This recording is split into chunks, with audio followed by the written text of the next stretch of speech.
Hola, soy Julio Alejandre, autor de novela histórica, y voy a dedicar una serie de reels a hablar sobre la Armada Invencible, uno de los episodios más deformados de nuestra historia.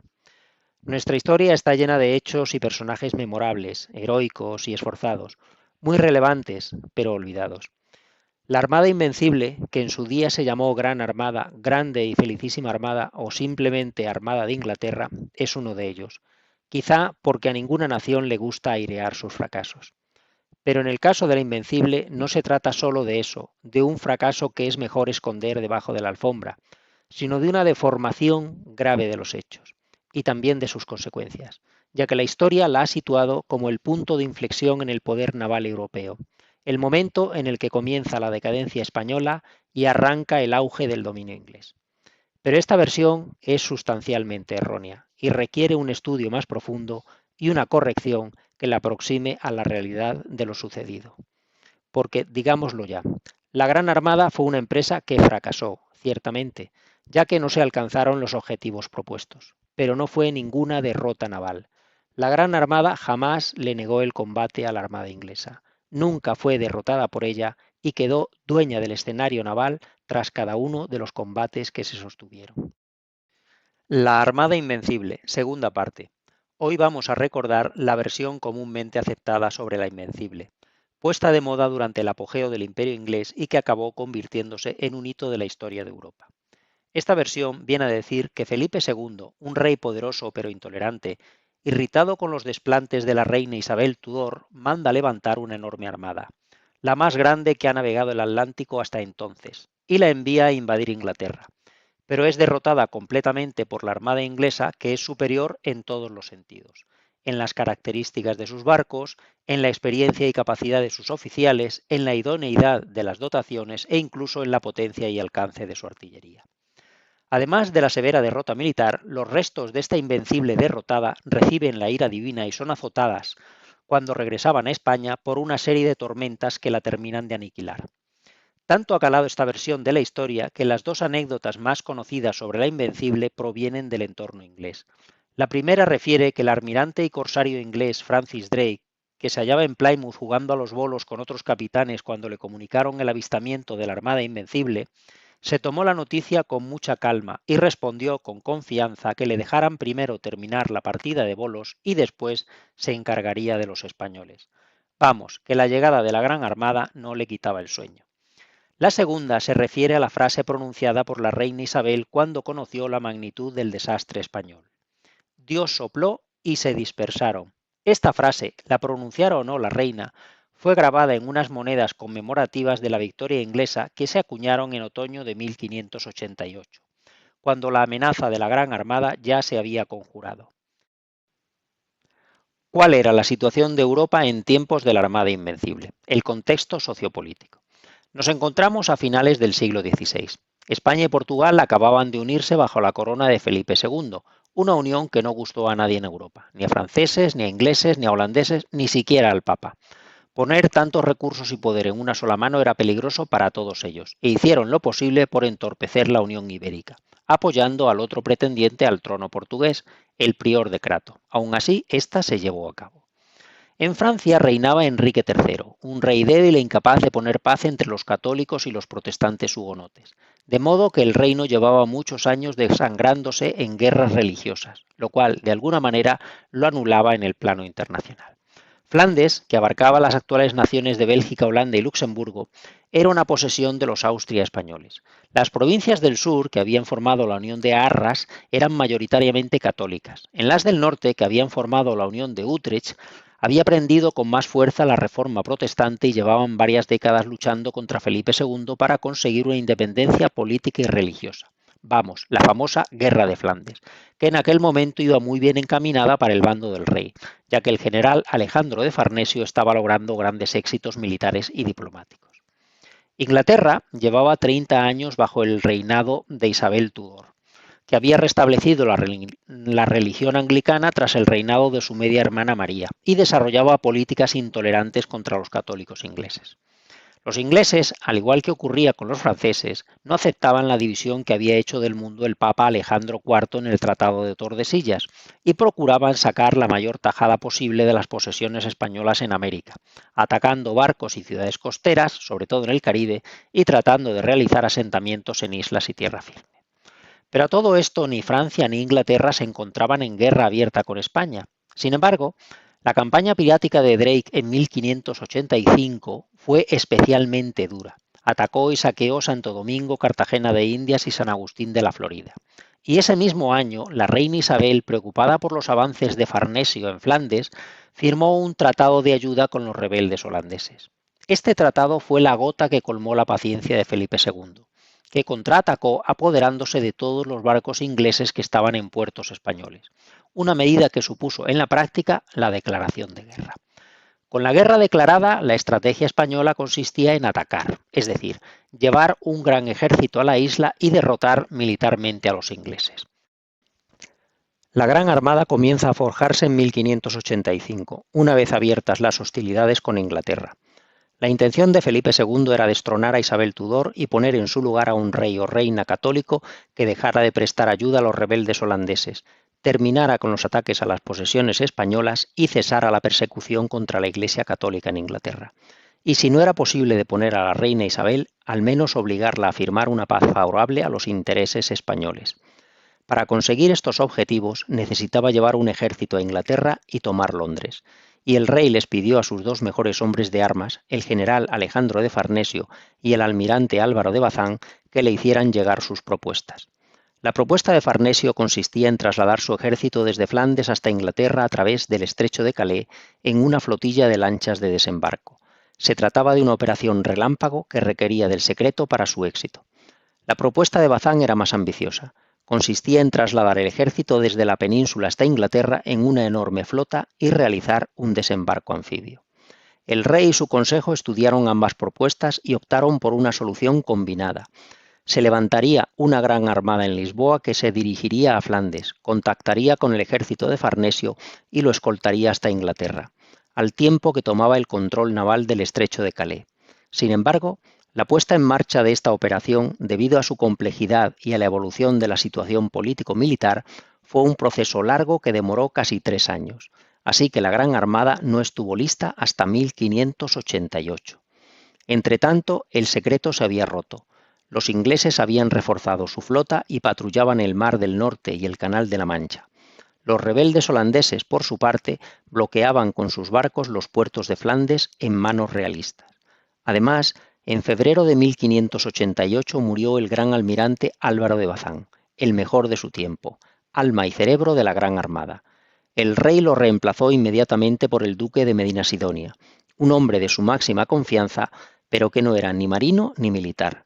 En previsión de eso, Felipe II lo rodeó de varios asesores con gran experiencia en el mar y en la guerra, pero que con sus opiniones a menudo contradictorias lo llevarían a tomar decisiones poco afortunadas.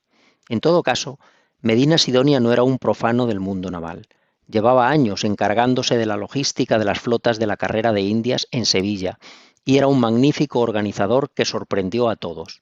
En marzo llegó a Lisboa y en mayo ya estaba la Gran Armada lista para zarpar. La Gran Armada zarpó del puerto de Lisboa a finales de mayo de 1588 con 131 barcos de distintos tipos, aunque los más aptos para el combate naval eran unos 50. El mal tiempo lo obligó a refugiarse en el puerto de La Coruña, de donde partió definitivamente el 22 de julio, y una semana después avistaba el cabo Lizard, en Cornualles. A pesar de que los ingleses llevaban semanas aguardándolos, su llegada los cogió desprevenidos y tuvieron que salir a la carrera del puerto de Plymouth y formar apresuradamente para el combate.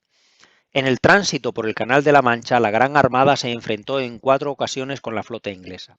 El primer combate tuvo lugar el 31 de julio, cerca de Plymouth.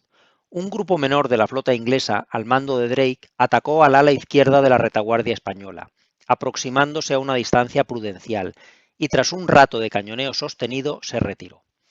Mientras, varios navíos del grupo principal, al mando de Howard, se lanzaron sobre un galeón descolgado del ala derecha española, el San Juan, que respondió a su fuego hasta que fue socorrido por otras naves que hicieron retirarse a los ingleses. En los otros 3 combates sostenidos entre ambas armadas en el Canal de la Mancha fueron, en su desarrollo, semejantes al primero. La flota inglesa pretendía aprovechar la mayor movilidad y menor tamaño de sus barcos para atacar desde lejos y evitar el abordaje, pero sus disparos apenas provocaban desperfectos en los recios cascos de las naos y galeones españoles. La Gran Armada, por su parte, con perfecto orden y disciplina, trataba de acercarse a los barcos ingleses para cañonearlos de cerca y abordarlos con su infantería, muy superior, o intentaba aislar contra la costa a algunas de sus unidades, cosa que estuvo a punto de lograr en 2 ocasiones. En todo caso, tras varios días de combates, la Gran Armada llegó el 6 de agosto al puerto de Calais. Había perdido solamente 2 barcos a causa de accidentes. Los daños ingleses no están documentados. Sin embargo, en Calais les esperaba una mala noticia. Alejandro de Farnesio no tenía listo al ejército de Flandes para cruzar el estrecho, por lo que la Gran Armada debería permanecer varios días a la espera fondeada allí, con los ingleses encima. Estos, conscientes del peligro que suponía el encuentro entre Farnesio y Medina Sidonia, lanzaron 8 barcos incendiarios contra la Gran Armada la noche del 7 de agosto, aprovechando el viento favorable. No consiguieron que ardiera ninguna nave española, pero sí desorganizarlas, por lo que en la mañana del día 8 se lanzaron al ataque general, dando lugar así a la batalla de Gravelinas. La batalla de Gravelinas fue el enfrentamiento más intenso que libraron ambas flotas y se prolongó desde la mañana hasta bien entrada la tarde del 8 de agosto de 1588. La Gran Armada, o Armada Invencible, comenzó el día muy desorganizada, ya que tras desplazarse para esquivar los burlotes, los barcos debían regresar a su fondeadero original. Sin embargo, el viento sudoeste, la fuerte corriente y el nerviosismo de los capitanes hicieron que al momento del ataque inglés solo un grupo de entre 10 y 15 navíos estuviera en su posición. Este reducido conjunto, compuesto por galeones y grandes naos artilladas, lo mejor de la Gran Armada, improvisó una línea de combate irregular, con la intención de frenar la embestida enemiga mientras el resto de la flota se reorganizaba. Durante horas, esos pocos barcos sostuvieron un combate encarnizado contra el grueso de la flota inglesa, en duelos individuales o enfrentamientos grupales, hasta lograr detener el ataque y permitir que otros navíos se sumaran al frente de batalla.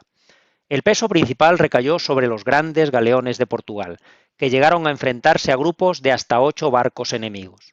Solo unas pocas unidades del ala izquierda inglesa consiguieron superar el escudo defensivo y atacar a la retaguardia española, pero también fueron contenidas tras feroces combates.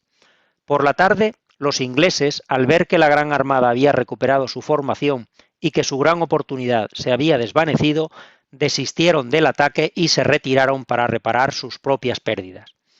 Las bajas españolas se limitaron a 4 barcos, una nao que se hundió al caer la noche, una galeaza que encalló en la playa de Calais y 2 galeones tan dañados que derivaron hacia la costa de Flandes y fueron capturadas por fuerzas holandesas. Varios de los navíos más combativos sufrieron daños que tuvieron que repararse en alta mar. Las pérdidas inglesas no son desconocidas, debido a la censura impuesta por la reina Isabel tras la batalla, pero los testimonios de la época indican que varios de sus barcos sufrieron graves desperfectos. Después de Gravelinas, la Gran Armada intentó regresar al puerto de Calais para retomar el contacto con el ejército de Flandes, pero los vientos reinantes lo impidieron. Finalmente, tras un polémico consejo de guerra, se decidió regresar a España rodeando por el norte las Islas Británicas. En ese momento, la Armada Invencible contaba con 123 barcos. La flota inglesa la siguió de cerca durante 3 días, pero no se atrevió a reanudar la batalla. Gravelinas les había enseñado que si no habían conseguido derrotar a la Gran Armada en las peores circunstancias, menos podrían hacerlo cuando había recuperado su formación cerrada.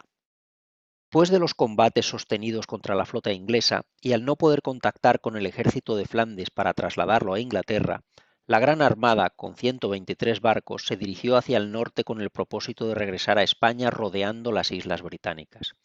La flota inglesa la siguió de cerca, sin atreverse a entablar un nuevo combate, pero 3 días después volvió velas y regresó a sus bases. La Gran Armada continuó su travesía en solitario. Alcanzó sin contratiempos los 60 grados de latitud norte y viró hacia el oeste para rodear Escocia e Irlanda. Sin embargo, en el Atlántico la fortuna le fue adversa. En septiembre de 1588, la región fue azotada por una sucesión de tormentas y tempestades devastadoras que golpearon de lleno a la Gran Armada y la dispersaron. Parte de la flota, fragmentada en pequeños grupos, logró arribar a finales de septiembre a puertos de Galicia y el Cantábrico. Pero otros barcos, menos aptos para navegar en aquellas aguas, especialmente los de carga y los de diseño mediterráneo, corrieron peor suerte. 2 o 3 se hundieron en alta mar sin dejar rastro. Otros fueron arrastrados hasta las islas y fiordos de Escocia, y entre 15 y 20 fueron empujados contra las costas de Irlanda, donde naufragaron. Muchos hombres se ahogaron en los naufragios, y quienes lograron alcanzar la orilla apenas tuvieron un destino mejor. Algunos fueron desvalijados y asesinados por los habitantes de aquella tierra pobre y remota. Otros capturados y ejecutados sin piedad por las tropas inglesas destacadas en la zona, bien en el acto, bien en las prisiones a donde fueron encerrados. Los que no murieron por la espada o la soga sucumbieron al hambre, al frío y a la enfermedad. Solo unos pocos lograron sobrevivir a la acumulación de desdichas e infortunios, y con la ayuda de sacerdotes católicos, de señores rebeldes al dominio inglés o de gentes de buena voluntad, consiguieron regresar a España tras meses e incluso años de penurias. Consecuencias de la expedición de la Gran Armada. El fracaso de la Gran Armada de 1588 tuvo importantes repercusiones, pero conviene diferenciar la realidad del mito. En cuanto a las consecuencias inmediatas, España sufrió la pérdida de un 25% de sus barcos y hombres, la mayoría a causa de naufragios en Irlanda, además de una debilitación transitoria en la defensa de sus costas. Inglaterra aprovechó la ocasión para organizar la contraarmada de 1589 con el objetivo de destruir los barcos españoles en reparación y restaurar en el trono portugués al prior de Crato, en perjuicio de Felipe II. Sin embargo, esta expedición resultó un rotundo fracaso y no alcanzó ninguno de sus objetivos. Desde el punto de vista propagandístico, el desenlace de la expedición fue hábilmente explotado por los protestantes de toda Europa, que magnificaron el fracaso español y lo convirtieron en un símbolo del supuesto declive de su poder. Sin embargo, lejos de sentirse derrotado, el rey Felipe II aprendió de la experiencia y promovió la creación de una marina más profesional y permanente, combinando grandes galeones con barcos más ligeros que pudieran responder mejor a los desafíos del combate naval moderno. Por otro lado, los intentos ingleses de atacar las Azores y las flotas del Tesoro también fracasaron, permitiendo a España mantener su dominio de las rutas atlánticas. Recapitulando, la Gran Armada no fue destruida en los enfrentamientos con los ingleses. De hecho, en combate cercano, la superioridad española en abordajes y táctica naval era evidente. Los ingleses, en cambio, aprovecharon su mayor maniobrabilidad y su artillería de largo alcance para evitar un combate frontal en el que habrían sido vulnerables. Aunque la expedición fue un revés estratégico, España supo reponerse rápidamente y mantener su poder naval. La derrota de la mal llamada Armada Invencible, magnificada por la propaganda enemiga, fue en realidad un tropiezo en una guerra que continuaría durante años en diferentes escenarios, hasta que en 1604 ambas naciones firmaron la Paz de Londres, que resultó bastante favorable a los intereses españoles.